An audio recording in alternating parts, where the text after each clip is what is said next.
अखिल भारतीय मराठी नाट्य परिषदेच्या वतीने आयोजित करण्यात आलेला गो ब देवल स्मृतिदिन पुरस्कार वितरण सोहळा नुकताच पार पडला. या पुरस्कार सोहळ्यामध्ये ज्येष्ठ अभिनेते दिलीप प्रभावळकर आणि अभिनेत्री स्वाती चिटणीस यांना जीवनगौरव पुरस्काराने सन्मानित करण्यात आले.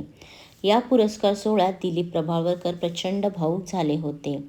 त्यांनी या पुरस्कार सोहळ्यात माझा मुलगा नाही आहे याची खंत सगळ्यांना बोलवून दाखवली. त्यांनी सांगितले की नातीगोती हे आमच्या करिअरमधील महत्त्वाचे नाटक. पोटी गतिमंद मुलगा जन्माला आल्यावर जोडप्याचे काय होते हे या नाटकात प्रेक्षकांना पाहायला मिळालं होतं. या नाटकातील स्वाती चिटणीस, मी, मोहन जोशी आज इथे उपस्थित आहोत. पण आमच्यासोबत महत्त्वाच्या भूमिकेत असलेला अतुल परचुरेची आम्हाला उणीव भासते. अतुलने या नाटकामध्ये गतिमंद मुलाची भूमिका खूपच चांगल्या प्रकारे साकारली होती. आज त्याच्या आईबाबाचे काम करणारे आम्ही इथे पुरस्कार घेतोय, पण आमचा मुलगा या जगात नाही याची आम्हाला प्रचंड उणीव भासते.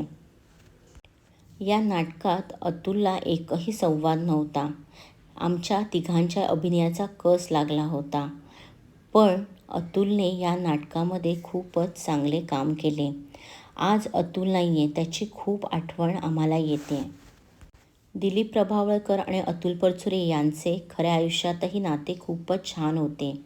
दिलीप प्रभावळकर यांनी काही दिवसांपूर्वी एका मुलाखतीत सांगितले होते की आम्ही दोघांनी 3 नाटकांमध्ये काम केलं.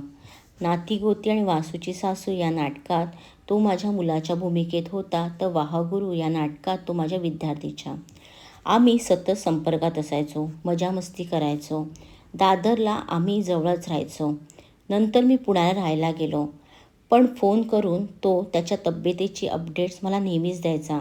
डॉक्टरांनी आता क्लिअरन्स दिला आहे, सगळं ओके आहे असं त्याने मला सांगितलं होतं.